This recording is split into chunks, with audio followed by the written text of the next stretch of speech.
ಧರ್ಮಸ್ಥಳ ಗ್ರಾಮದಲ್ಲಿ ನೂರಾರು ಶವಗಳನ್ನು ಹೂತಿಟ್ಟ ಪ್ರಕರಣಕ್ಕೆ ಸಂಬಂಧಪಟ್ಟ ಹಾಗೆ ಧರ್ಮಸ್ಥಳ ಔಟ್ಪೋಸ್ಟ್ ಪೊಲೀಸ್ ಠಾಣೆಯಲ್ಲಿ ಕೆಲಸ ಮಾಡಿದವರ ಲಿಸ್ಟ್ ತಲಾಶ್ ಮಾಡಲಾಗ್ತಾ ಇದೆ. 1995ರಿಂದ ಕೆಲಸ ಮಾಡಿದಂತಹ ಎಲ್ಲ ಪೊಲೀಸರ ಲಿಸ್ಟ್ ಅನ್ನ ಈಗ ಎಸ್ಐಟಿ ಟೀಮ್ ಕೇಳಿದೆ.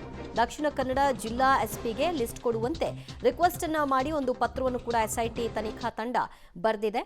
ಕಾರಣ ಅನಾಮಿಕ ವ್ಯಕ್ತಿ ಒಬ್ಬ ಪೊಲೀಸ್ ಸಿಬ್ಬಂದಿಯ ಅಧಿಕಾರಿಯ ಹೆಸರನ್ನು ಕೂಡ ಇಲ್ಲಿ ವಿಚಾರಣೆಯ ಹಂತದಲ್ಲಿ ಹೇಳಿದ್ರಿಂದ ಯಾರವರು, ಆ ವ್ಯಕ್ತಿ ಹೇಳಿದಂತೆ ಅವರು ಡಿಪಾರ್ಟ್ಮೆಂಟ್ನಲ್ಲಿದ್ರ, ಆ ಭಾಗದಲ್ಲೇ ಸರ್ವಿಸ್ ಮಾಡ್ತಾ ಇದ್ರ, ಈ ಕೃತ್ಯದಲ್ಲಿ ಆತನ ಪಾತ್ರ ಏನು, ಯಾವ ರೀತಿ ಸಹಕಾರವನ್ನು ಕೊಡಲಾಗಿತ್ತು, ಇದೆಲ್ಲದರ ಬಗ್ಗೆ ತಿಳ್ಕೊಳ್ಬೇಕು ಅಂದರೆ ಫಸ್ಟ್ ಆ ಲಿಸ್ಟ್ ಗೊತ್ತಾಗಬೇಕು.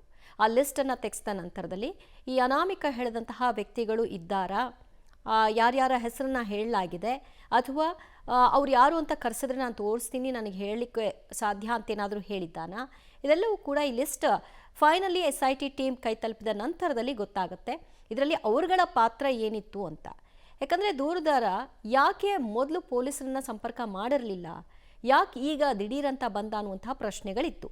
ಅದಕ್ಕೂ ಕೂಡ ಕೆಲವೊಂದಷ್ಟು ವಿವರಣೆಯನ್ನು ಆತ ಕೊಟ್ಟಿದ್ದಾನೆ.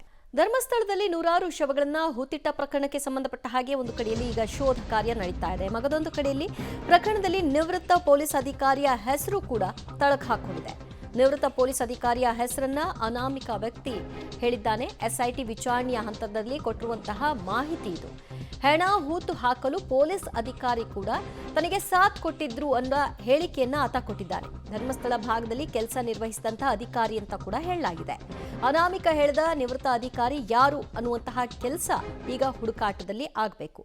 ಈ ವಿಚಾರವನ್ನ ತಿಳಿಯೋ ಸಲುವಾಗಿಯೇ ದಕ್ಷಿಣ ಕನ್ನಡ SPಗೆ ಲಿಸ್ಟ್ ಕೊಡುವಂತೆ SIT ತನಿಖಾ ತಂಡ ಒಂದು ಮನವಿ ಪತ್ರವನ್ನ ಕೊಟ್ಟಿರೋದು. ಈ ಪೊಲೀಸ್ ಅಧಿಕಾರಿಯನ್ನ ವಿಚಾರಣೆಗೆ ಒಳಪಡಿಸುವಂತಹ ಸಾಧ್ಯತೆ ಕೂಡ ಇದೆ. ಯಾರವರು ಅಂತ ಗೊತ್ತಾದ ನಂತರದಲ್ಲಿ ಅವ್ರನ್ನ ವಿಚಾರಣೆಗೆ ಒಳಪಡಿಸುವಂತಹ ಸಾಧ್ಯತೆ. ಸೊ ಇನ್ ಕೇಸ್ ಏನಾದರೂ ಈ ಪ್ರಕರಣದಲ್ಲಿ ಆ ವ್ಯಕ್ತಿಯ ಪಾತ್ರ ಇದ್ದು ಆ ರೀತಿ ಭಾಗಿಯಾಗಿ ಸಹಕಾರವನ್ನು ಕೊಟ್ಟಿದ್ದೆ ಆದರೆ ಮಗದೊಂದು ರೀತಿಯ ಟೆನ್ಷನ್ ಆ ಪೊಲೀಸ್ ಅಧಿಕಾರಿಗೆ ಇದ್ದೇ ಇರುತ್ತೆ. ಯಾಕಂದರೆ ಆತನೂ ಕೂಡ ವಿಚಾರಣೆಯನ್ನು ಎದುರಿಸಬೇಕಾಗತ್ತೆ. ಇಂತಹ ಕೃತ್ಯದಲ್ಲಿ ಇಲಾಖೆಯಲ್ಲಿ ಇದ್ಕೊಂಡು ಸಪೋರ್ಟ್ ಕೊಟ್ಟಿದ್ದಾರೆ ಅಂದರೆ ಇಲಾಖೆಗೂ ಕೂಡ ಒಂದು ಕೆಟ್ಟ ಹೆಸರು, ಮತ್ತು ತನ್ನ ಅಧಿಕಾರವನ್ನು ದುರುಪಯೋಗ ಪಡಿಸ್ಕೊಂಡಂತಹದ್ದು, ಜೊತೆಗೆ ಇಂತಹ ಕೃತ್ಯಗಳಿಗೆ ಸಾಥ್ ಕೊಟ್ಟಿದ್ದು ಕೂಡ ಒಂದು ಕ್ರೈಮೆ. ಈ ಹಿನ್ನೆಲೆಯಲ್ಲಿ ಆ ವ್ಯಕ್ತಿ ಯಾರು, ಆ ಪೊಲೀಸ್ ಅಧಿಕಾರಿ ಯಾರು ಅನ್ನೋದು ಈಗ ಸದ್ಯ ಯಕ್ಷ ಪ್ರಶ್ನೆಯಾಗಿದೆ. ಅದನ್ನು ತಿಳ್ಕೊಳ್ಳೋ ಕೆಲಸದಲ್ಲಿ SIT ಟೀಮ್ ಕೂಡ ಮುಂದಾಗಿದೆ. ಮೊದಲು ಪಟ್ಟಿ ಕೈ ಸೇರಿದ ನಂತರದಲ್ಲಿ ಅವರುಗಳನ್ನು ನೋಟಿಸ್ ಕೊಟ್ಟು ವಿಚಾರಣೆಗೆ ಕರೆಯುವಂತಹ ಕೆಲಸವೂ ಕೂಡ ಆಗುತ್ತೆ.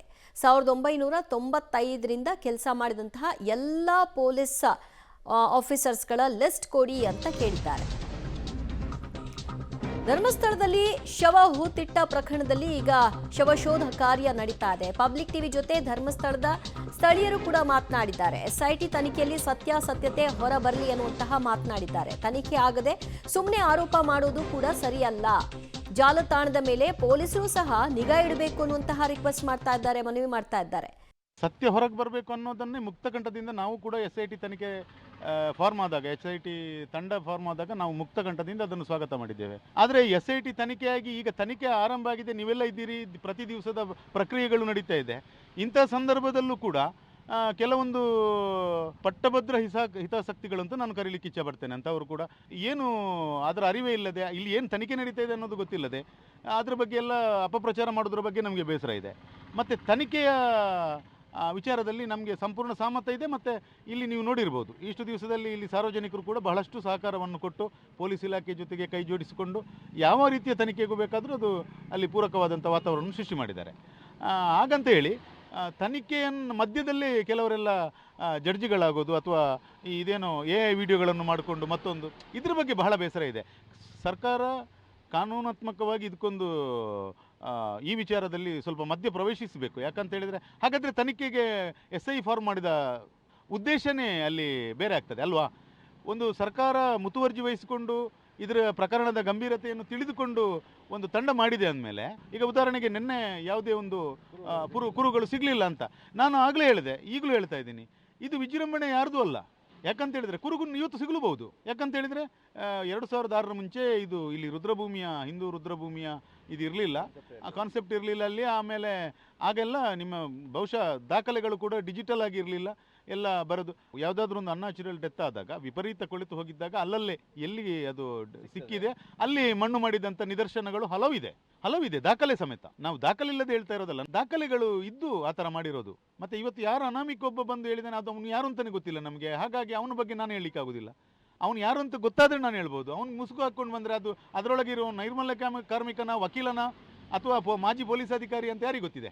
ಮುಸುಕು ಹಾಕ್ಕೊಂಡ್ರೆ ಜನರಿಗೆ ಗೊತ್ತಾಗೋದಿಲ್ಲಲ್ಲ. ಹಾಗಾಗಿ ಅದ್ರ ಬಗ್ಗೆ ಅವನು ಹೇಳಿದ ಬಗ್ಗೆ ಅವನು ಸತ್ಯ ಹೇಳ್ತಾ ಇದ್ದಾನೆ, ಸುಳ್ಳು ಹೇಳ್ತಾನೆ, ನಮಗೇನು ಗೊತ್ತಿದೆ? ಅದು SIT ಅದ್ರ ಬಗ್ಗೆ ಗಮನ ಕೊಡ್ತದೆ. ನೋಡಿ, ತನಿಖೆ ಸರಿಯಾ ಈಗ STPಗೆ ಕೊಟ್ಟು ನಮಗೆಲ್ಲ ಖುಷಿಯಾಗಿದೆ. ಯಾಕೆ ಅಂತ ಹೇಳಿದರೆ, ಈಗ ಸತ್ಯ ಸಂಗತಿಗಳು ಹೊರಗೆ ಬರಲಿ, ಏನು ಅಂತ ಇದ್ದರೆ ಗೊತ್ತಾದರೆ. ಮತ್ತೊಂದು ವಿಚಾರ ಏನು ಅಂತ ಹೇಳಿದರೆ, ದನಿಗಳಿಗೆ ಬೇಡದ ಅಪಪ್ರಚಾರವನ್ನು ಮಾಡಿಕೊಂಡು ಕಿಡಿಗೇಡಿಗಳಿದ್ದಾರೆ. ಆದ ಕಾರಣ ನಾನು ಕ್ಷೇತ್ರಕ್ಕೆ ಅಪಪ್ರಚಾರ ಬರದ ಹಾಗೆ ಎಲ್ಲ ಒಳ್ಳೆಯ ರೀತಿಯಲ್ಲಿ ಆಗಲಿ ಅಂತ ನಾನು ಹೇಳ್ತೇನೆ. ನಮಗೆ ಏನಾದರೂ ಸಹ ಒಂದು SIT ಬಂದು ಒಂದು ಸರಿಯಾದ ನಮಗೆ ಒಂದು ತನಿಖೆ ಆಗಬೇಕು. ಇಲ್ಲಿ ನೋಡಿ, ನಾನೊಂದು ಹೇಳ್ತೇನೆ, ಈ ಕೆಲವರು ವೃದ್ಧರು, ಇದು ಪ್ರಾಯದವರು ಬಂದು ಅವರು ಕಾಲ್ಜಾರಿಯ ಇದೆಲ್ಲಾಗಿ ಬೀಳ್ತಾರೆ. ಆಗ ಇಲ್ಲಿ ಸ್ಮಶಾನ ಅಂತ ಇರಲಿಲ್ಲ. ಎಷ್ಟೋ ವರ್ಷದ ಹಿಂದೆ, ಇದು 15 ವರ್ಷದ ಹಿಂದೆ ಸ್ಮಶಾನಗಳು ಇರಲಿಲ್ಲ. ಆಗ ಅವರು ಅದನ್ನು ತನಿಖೆಗೆ ಬೆಳ್ತಂಗಡಿಗೆ ತಗೊಂಡು ಹೋಗಿ ಪೊಲೀಸರ ಮೂಲಕವೇ ಅದು ಆಗ್ತಿತ್ತು. ಅದು ಆದ ಕಾರಣ ಒಂದು SIT ಬಂದಿದೆ, ಒಳ್ಳೆಯದಾಗಲಿ ಅಂತ ನಾನು ಹೇಳೋದು. ಆಗಲಿ, ತನಿಖೆ ಆಗ್ಬೋದು ಸರ್. ತನಿಖೆ ಆಗಿ ನಮಗೆ ಸಂತೋಷ. ಯಾವ ಒಂದು ಪ್ರಾಬ್ಲಮ್ ಬರಬಾರ್ದು. ಮತ್ತೆ ನೋಡು ಅಂತ ಕೇರಳದವರು ಇದ್ದಾರೆ, ಎಲ್ಲ ಇವರು ಟಿ ಅವರು ಇದ್ದಾರೆ, ಎಲ್ಲ ಇದ್ದಾರೆ. ಈಗ ನಮ್ಮ ಸ್ಟೇಟಿಗೆ ಅವರು ಯಾಕೆ ಬರಬೇಕು? ನಾವು ಹೋದ್ರೆ ಅವ್ರನ್ನ ಬಿಡ್ತಾರೆ, ನಮ್ಮನ್ನು ಬಿಡ್ತಾರೆ ಅವರು. ನಾವು ಹೋಗ್ಲಿ ನೋಡ, ನಮ್ಮನ್ನು ಬಿಡ್ತಾರೆ ಅವರು. ನಾವು ಖಾಲಿ ಚಡ್ಡಿಯಲ್ಲಿ ಬರ್ಬೇಕು, ಅಲ್ಲಿ ಹೋದರೆ ಖಾಲಿ ಚಡ್ಡಿಯಲ್ಲಿ. ಹಾಗೆಲ್ಲ ಸಂಗತಿ ನೋಡಿ, ಅಷ್ಟು ಜನ ಇದ್ದಾರೆ ಅವರು. ಯಾರು ಕೂಡ ತನಿಖೆನ ವಿರೋಧ ಮಾಡ್ತಾ ಇಲ್ಲ, ತನಿಖೆನ ಸ್ವಾಗತ ಮಾಡ್ತಾ ಇದ್ದಾರೆ. ತನಿಖೆಯ ನಂತರವೇ ಸತ್ಯಾಸತ್ಯತೆ ಗೊತ್ತಾಗಲಿ, ಅದಕ್ಕೂ ಮುಂಚಿತವಾಗಿಯೇ ಇದೇ ನಿಜ ಅನ್ನೋ ರೀತಿಯ ಜಡ್ಜ್ಮೆಂಟ್ ಕೊಡುವಂತಹ ಕೆಲಸವನ್ನ ಯಾರೂ ಮಾಡಬಾರ್ದು. ಜಾಲತಾಣಗಳ ಬಗ್ಗೆ ಪೊಲೀಸರು ಕೂಡ ನಿಗಾ ಇಡಬೇಕು ಅನ್ನುವಂತಹ ಮನವಿಯನ್ನ ಮಾಡಲಾಗ್ತಿದೆ.